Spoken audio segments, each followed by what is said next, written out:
We are privileged to have you with us, madam. Over to you for the keynote address, the topic being India at the Crossroads, redefining the role of pediatrician.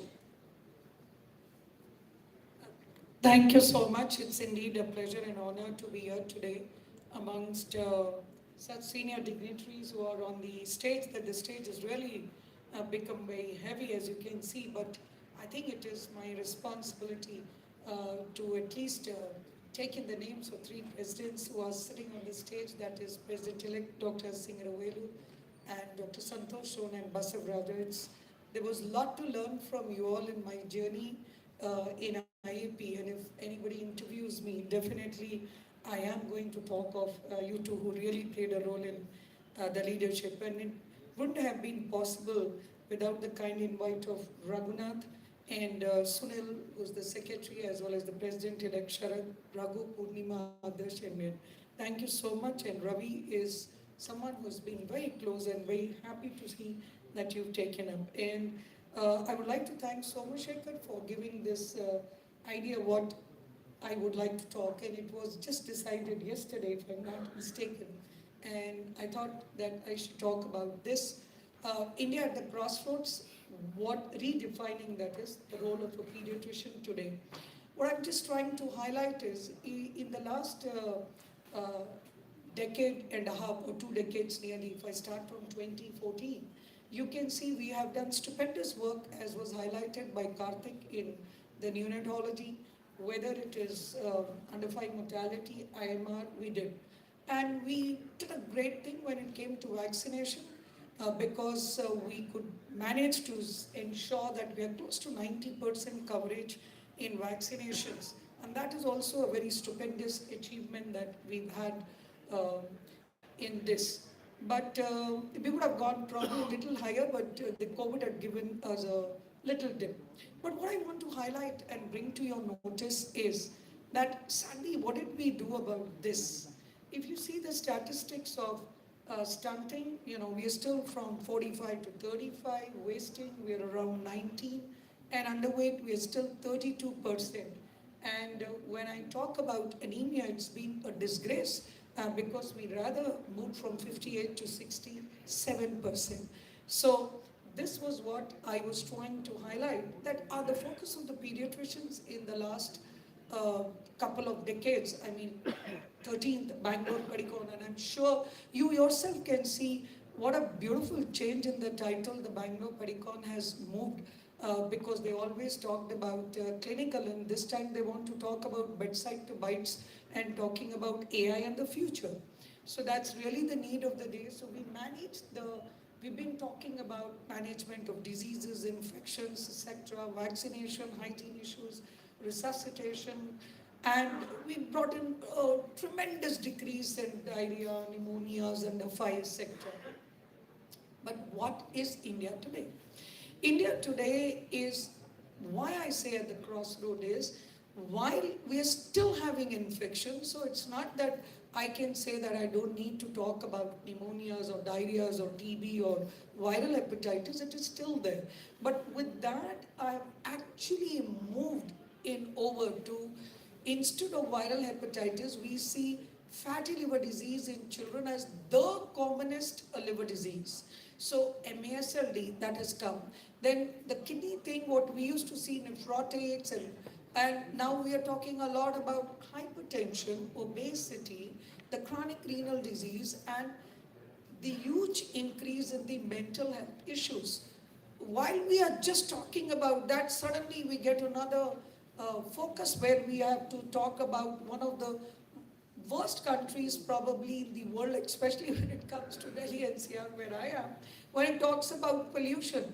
I mean, we never see a AQI quality less than 250 at all. So it's like we've just got used to living with that much of AQI. And every individual you talk to, a youngster, I was seeing a patient yesterday. She just moved to class 9. She's in 10th. She passed class, and she's so depressed. She lost 6 kgs, very stressed. So here is she that we are talking about stress and all, and she doesn't know why she's stressed, but she thinks she's stressed because she's getting into class 10. So these are the issues that we are talking, and the violence and addiction So that is what I meant it is at crossroad, because you are seeing undernutrition and you're seeing obesity, you're seeing pneumonias, you're seeing TB, and you're seeing allergy, you're seeing viral hepatitis, and you're going. So there is a new way of understanding and teaching that you want to take in this time. Because if I talk about 15 to 19 years, the commonest cause of death is suicide, and 1 in 7 adolescent has got mental health issues, which is 80% not observed, because you cannot imagine that psychologists and psychiatrists are going to see that. And I totally disagree with the adolescent experts, the so-called experts, so call them adolescent experts, are doing mental. That is not. Every pediatrician here sitting here is an adolescent expert, because all of you are going to see 10 to 18 children, the physical ailments and the mental ailments. So, 1 in 7 of your children who are coming to you with physical ailments are going to have mental health issues. So it is your responsibility to understand the counseling, what you need to do, and a small proportion of them needs to be referred, because they won't be able to take that burden.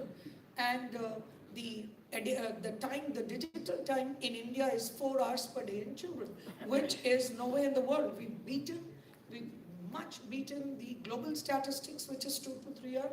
So we are 4 hours average time, and the screen time is 83% prevalent in school children. And what does ICMR tell us? Not only about the screen times, and 30% of the adolescent do not meet, 1 in 3 adolescent does not mean any activity. And 1 in 5 is only had physical activity in school. So school activities come down to 20%, 30% don't do anything else. And as I said, while we're just coping up with all this, I need to learn allergies, I need to learn what is contamination of the climate change, groundwater. You would not even understand the symptoms that are coming, and when you meet the environmental experts, they talk to you about diseases, whether it is One Health that we are talking about, is all related to environment. And the NCD, it is predicted that India is going to be the hub, which is 77% of deaths in India is going to be due to NCDs, non-communicable diseases.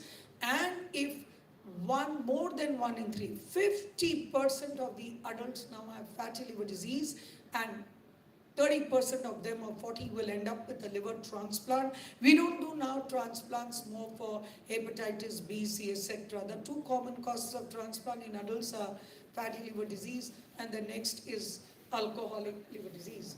So there we are talking about all this, and hypertension in children, and type 2 diabetes. So what this pediatrician at Crossroad has to do is, this pediatrician does not always have to talk about mortality. This pediatrician does not have to look about thriving. The pediatrician has to move from thriving to surviving. The quality, that is what, are we having the healthy organs to survive, whether the organ is a liver, whether it's a kidney, whether it is your mind, so these are, so the diseases that you're seeing in heart disease or are related to hypertension, chronic kidney disease, and the metabolic liver disease. So there is a new spectrum of diseases which probably I can say, when I was studying in college, nothing like this was ever talked to me about in this. So it's, the nutrition studies are, exposure is something which makes me literally cry with tears when I see that 11% meet the minimum standard criteria in children in the complementary feeding. We are not poor. We are the 4th developed country in the world. So it's not poverty, it's ignorance that we really don't know what to feed. Whether it's Anna Prasna, whether it is khichdi, whether it is chawal dal, we just keep giving only one item. We have no idea what is diversity, because we were never talked about diversity. 2 things, the children end up biscuits and a little rice dal or khichdi. And that is where we didn't realize when our school children moved over to the junk food, to the sugary. We didn't understand when it happened. And yes, breastfeeding, I won't critique, but there is much more to be done. And we have Asha here who's worked tremendous